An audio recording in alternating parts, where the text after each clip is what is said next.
So here are some relation-based approaches: holding therapy, gentle teaching, options, developmental individual relation-based approach, which is floor time, and relationship development intervention. And there will be some more as they come along.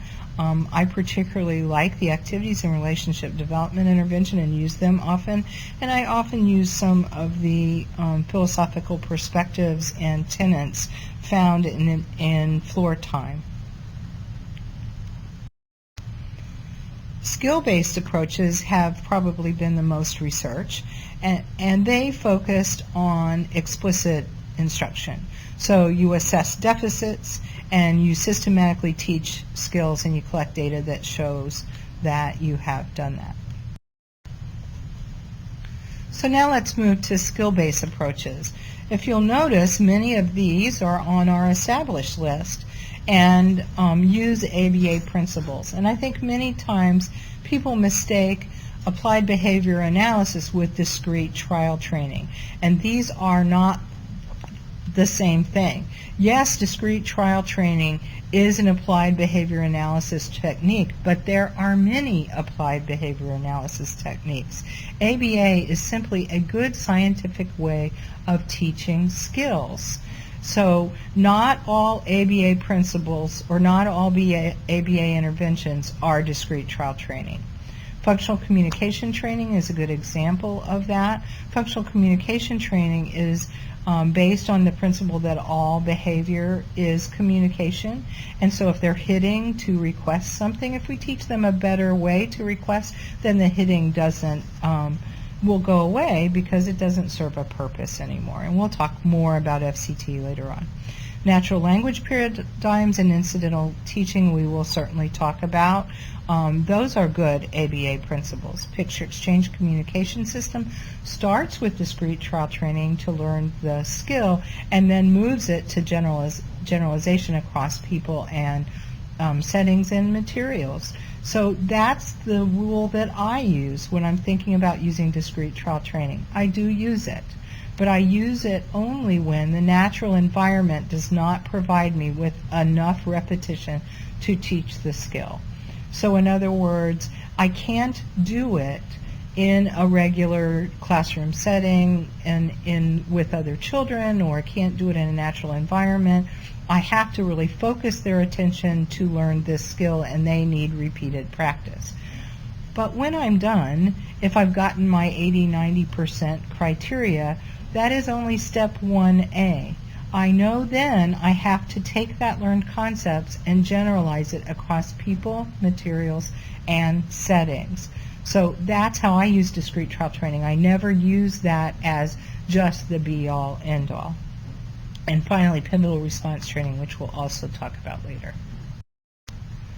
Physiologically based approaches promote the correction of sensory or neurological functioning, and so they're focusing on the internal factors that are going on with the child. Usually involves an assessment of some kind of specialist and a treatment plan.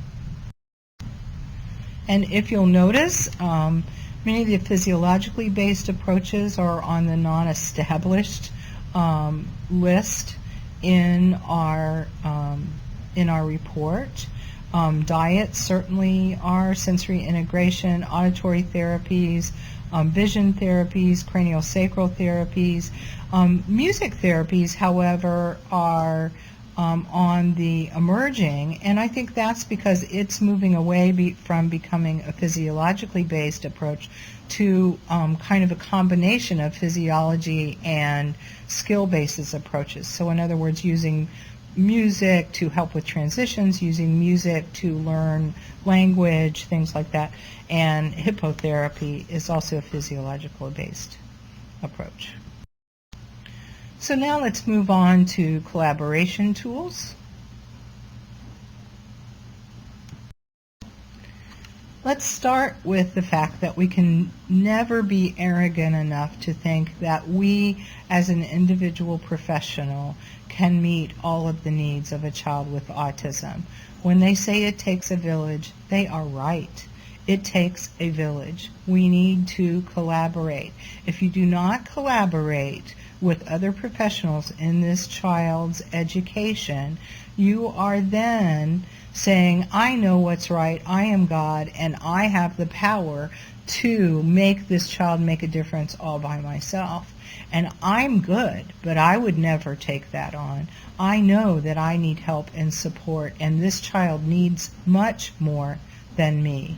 So I enter into any collaborative relationship with respect. I try to show positive body language, and positive body language means I'm leaning forward, means I'm looking and really listening, that my hands are open, I'm not guarding my body, I'm actively listening. I try to communicate clearly. If I know I'm having trouble communicating, I take a second and I write down my ideas before I start talking, so I just don't talk off the top of my head and make a garbled message. And I try and connect all of us together so we have common goals that benefit the child. So in conclusion, there is no one right program for every child with autism. It's a combination of what we know from science, the scientific recommendations, what does the literature tell us, the learning characteristics of that specific child, what motivates them, what is the easiest way for them to learn, the family and team vision, what their goals are, what they think is the right outcomes for this child, and the learning context, the actual school or home or where the child is learning. So we have to really take in all of these things into account when we're making our intervention decisions. So it's not enough just to know what intervention decisions science recommends. We also need to know how to use our professional judgment and experience to combine those to make an appropriate educational recipe, if you will, for that particular child.